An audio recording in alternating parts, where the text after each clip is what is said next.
They say family never betrays you.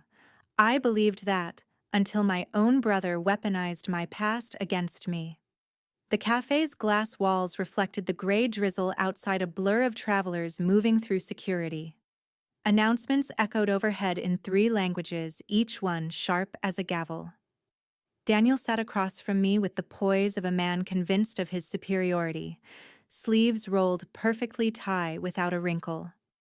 A thin folder lay between our cups, its crisp edges already promising damage. He tapped it once, twice, then pushed it forward with a lawyer's flourish. "You remember this?" he asked, voice casual, almost amused. My eyes fell on the page, one line bolded in black ink, potentially unstable under sustained pressure. That sentence, once buried in an old evaluation, now gleamed like a weapon freshly polished.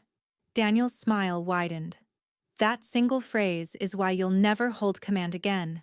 Not in the Air Force, not in the boardroom, certainly not in the will." The lawyer beside him shifted in his chair, clearing his throat but saying nothing. His discomfort was almost embarrassing, as though he wished he could vanish into the sterile hum of the airport. I didn't save him. Silence was armor. I had learned that long ago. I let Daniel's words hang, let them echo inside the glass walls while I reached into my bag and pulled out the small black logbook.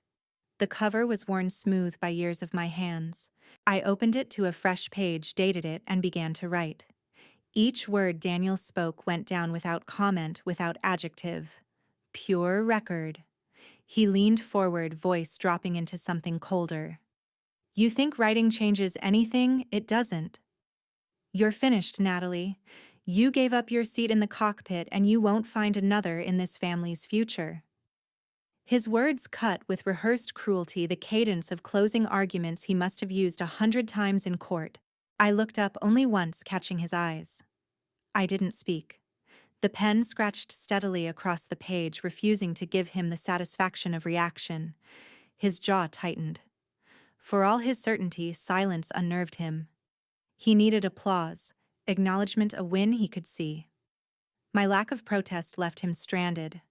Finally, he snapped the folder shut, lips curling. "You're just a passenger in life now." The overhead speakers chimed, boarding groups called in orderly succession. I stood smoothing my jacket, slipping the logbook back into my bag. As I moved past him, I let my voice fall low enough for only him to hear. "Seats don't define me. Balance does." The masks dropped from the ceiling, but the first one to fall was my brother's arrogance. Row 9, window seat. The Atlantic was dark. The cabin shivered. A metallic thud ran along the fuselage, a cough of flame, then a tilt that sent cups skittering. Oxygen masks burst free and swung, clapping the air in pale rubber. Daniel clamped the armrest and looked through me. "See, without a cockpit, you're nothing." The line slid into its groove, smooth from use. Around us, passengers scrabbled for masks. A flight attendant shouted to sit. The lights sank to bruised amber. Somewhere, aft, prayer braided with sobs. I pulled my mask down and watched. Training woke in my muscles. I unbuckled. A blue uniformed attendant braced in front of me. "Ma'am, please remain seated." Her voice was professional, but fear frayed it thin.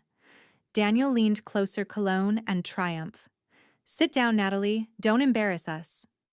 He reached for my sleeve. The lurch made him miss, and his poise tore like paper.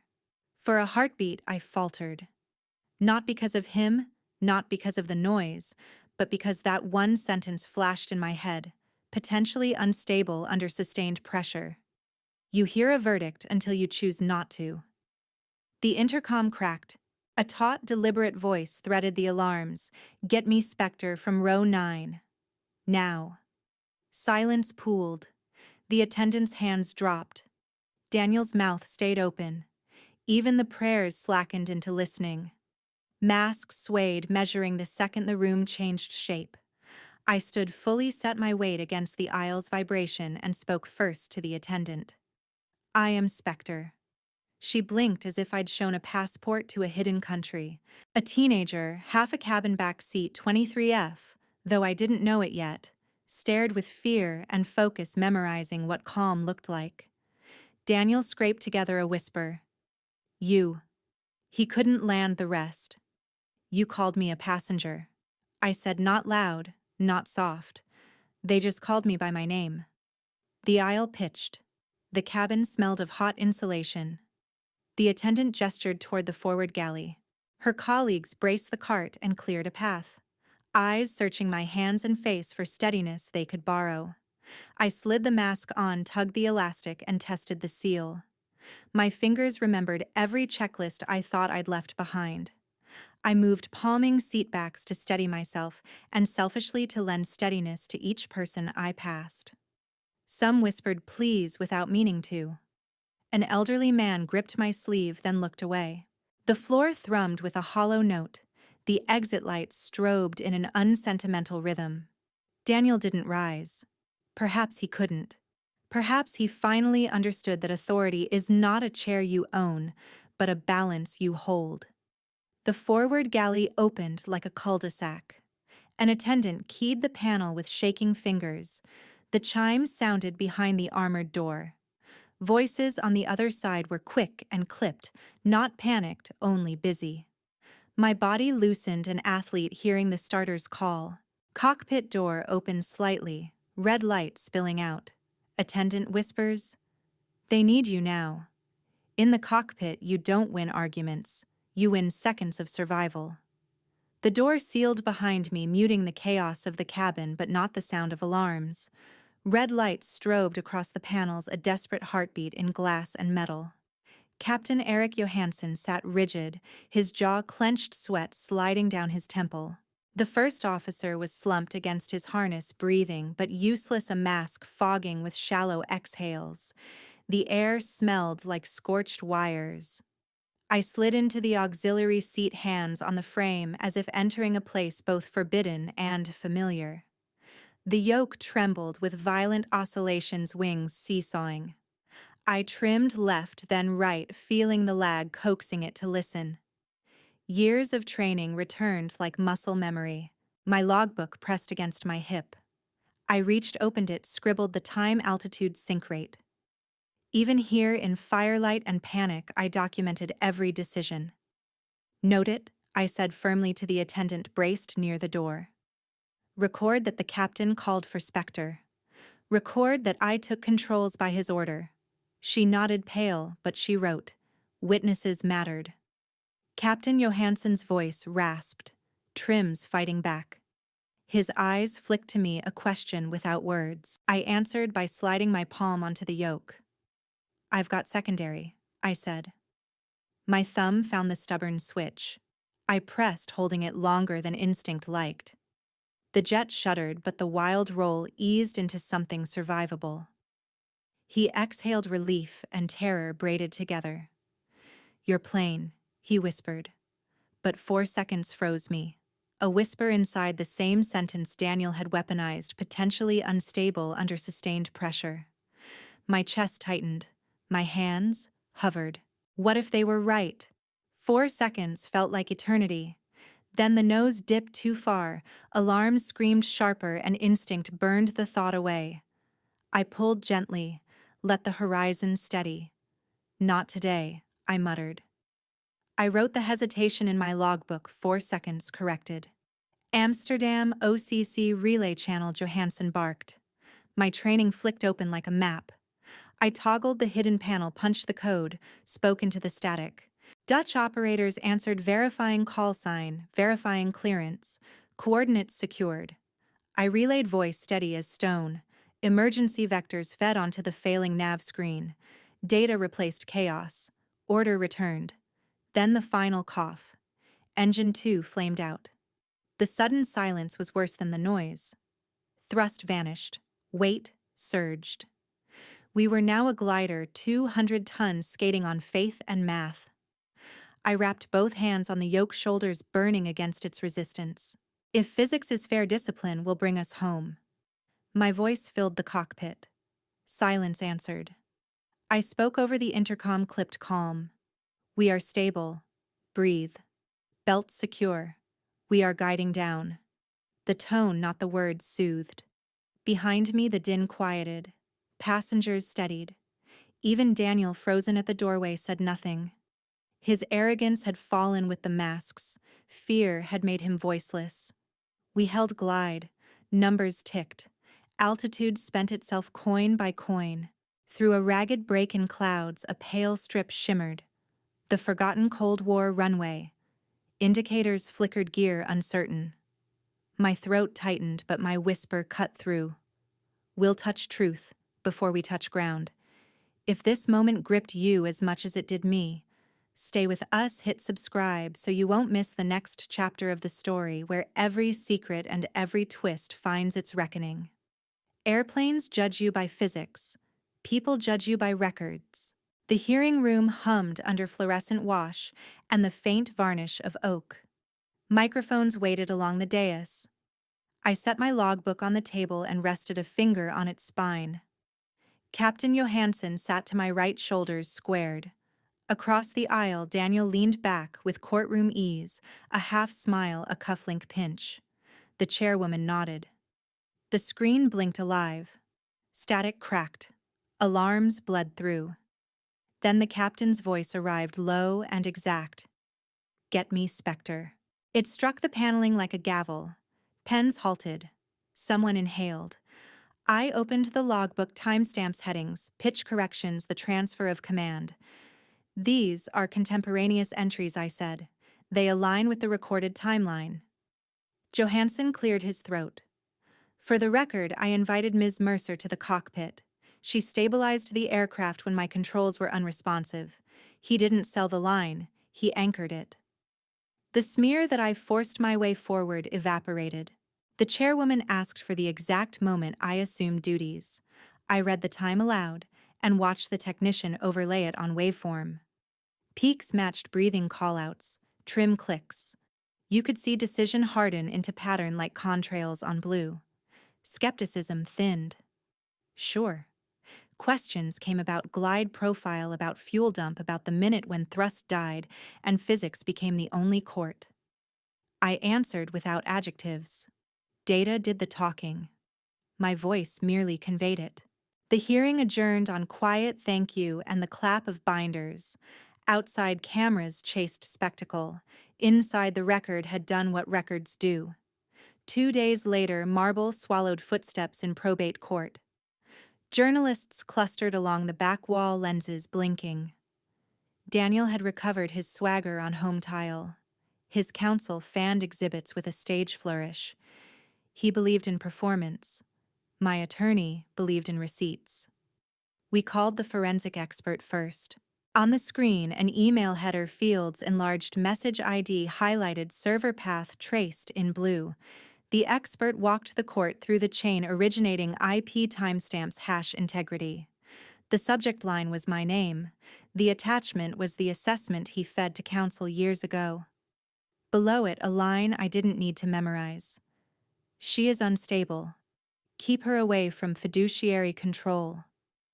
The room cooled. I felt the logbook's weight like a steadied pulse. The judge looked over his glasses at Daniel. His jaw flexed. The mask he wore to every dinner, every deposition began to unglue. "Miss Mercer," the judge said, "you may address the court." I stood. Wood creaked as people shifted. I set the logbook on the witness table with care. In the cockpit, I saved 201 lives with discipline. Here, I need only the truth. No rhetoric. Just operating conditions. A murmur shivered across the gallery. Captain Johansson, seated near the aisle, gave a small nod that landed on me like ballast. My attorney marked the exhibit, moved for admission. The judge granted with a clipped, "So ordered." Daniel's lawyer rose with smoke-thin objections. Relevance, prejudice, foundation. The expert's testimony held. Metadata does not care for theater. The screen kept shining with the thing he had sent and could not unsend. For a breath, the courthouse held the cockpit's silence before flare the pause, when lift clings and gravity decides you've borrowed enough. I thought of passengers counting heartbeats while we sought a strip no chart promised. I thought of the sentence that shadowed me and the seconds I refused to surrender. I thought of balance, how it is not a gift, but a practice. The judge cleared his throat. Mr. Mercer. Daniel rose too quickly, knocked the table, grabbed the edge as if steadying a ship. He looked smaller without his angles. He opened his mouth closed. It searched the gallery for words. Cameras tilted lenses, a field of tiny moons. He swallowed. For the first time, I saw my brother not as a verdict, but as a man cornered by facts. Daniel rises, trembling. I have something to confess. Cameras flash. I thought justice would sound like a gavel. It sounded like breath returning to my lungs. Winter light poured through the courthouse windows, pale and exact. Cameras blinked along the back rail. The marble floor kept everyone honest by amplifying the slightest shuffle. Daniel stood at counsel table with a paper tremor in his hands, eyes fixed on a spot that wasn't me. When the judge invited him to speak, his voice arrived raw. He admitted the leak, jealousy, fear, the small and ordinary motives people hide behind grand words. Counsel read his apology into the record. The clerk stamped it with the seal, the case number, the cool indifference of process. Paper doesn't forgive. It only remembers better than people do. Okay, I didn't make a speech. Forgiveness isn't for you. It's the way I stop carrying your weight. The line landed without triumph. The judge restored my share as written, recognized the documented harm, and asked whether I wished to add terms. I did. The endowment would exist, but restricted, independently governed, audited each year by a third party. Restitution, not erasure. Daniel nodded once as if accepting weather. 2 evenings later, the auditorium smelled of stage dust and warm velvet. Former passengers sat together in quiet rows. A few held hands the way people do when silence has already saved them. I stepped to the lectern and named it out loud, the Spectre Fellowship Tuition Simulator Hours, and a curriculum built around 0 seconds, the space between fear and action. Jacob Reed came up with his shoulders squared and a voice steady beyond his age. He told the room he had watched a door open on Flight 726 and found enough courage in that sight to carry him through nightmares and into training. Captain Johansson, in his plain suit and pilot's posture, spoke for less than a minute. Discipline is contagious when taught right. The applause was brief, almost reverent. Backstage, Daniel waited with a folder that wasn't a weapon. He opened it to the deed establishing the endowment public and irrevocable, the governance spelled out in clauses that would hold regardless of anyone's mood. On stage again, before press and passengers, he signed. I can't undo it. I can help build what you're building. I met his eyes and answered the only way that fit the facts. The sky already judged me. Today, records judge us both. Dusk at the old training airfield tasted like cold metal and cut grass. A trainer idled on the taxiway, steady as a metronome. I handed Jacob a battered kneeboard and a clean notebook. Write what you want to remember when everything shakes. He nodded, running a checklist with a precision that made me quietly proud. I stood beside the wing and listened to the engine settle into a truthful rhythm, that honest low hum that tells you the machine and the weather have agreed to cooperate. I closed my eyes and pictured the line in the court transcript, the seal pressed into paper, the signature fixing a promise to the page. Forgiveness isn't absolution. It's how I put your weight down. The logbook that once kept my silence had become a charter for other people's courage. I didn't need to defend anything now. I only needed to define what came next. I breathed and let the quiet name the work finished and mine. On the ramp, Jacob taxis and lifts into a clean evening. I close my logbook on one last line, 0 seconds. Move before fear names you. My phone buzzes. A regional airline requests a Spectre workshop after a near miss. I look up at Jacob's silhouette in the amber sky and say, copy. Wheels up. When you finish reading my story, I ask you to pause and think with me. I carried scars from betrayal, yet I stood steady when the world shook. If you believe my fight for truth mattered, share your thoughts with me in the comments. I want to hear how you would have faced the same storm. Your words remind me that I never carried this alone. And if there's one lesson I leave you with, it is this: write your own logbook. Document your truth. Protect your balance. And when fear arrives, move before it names you.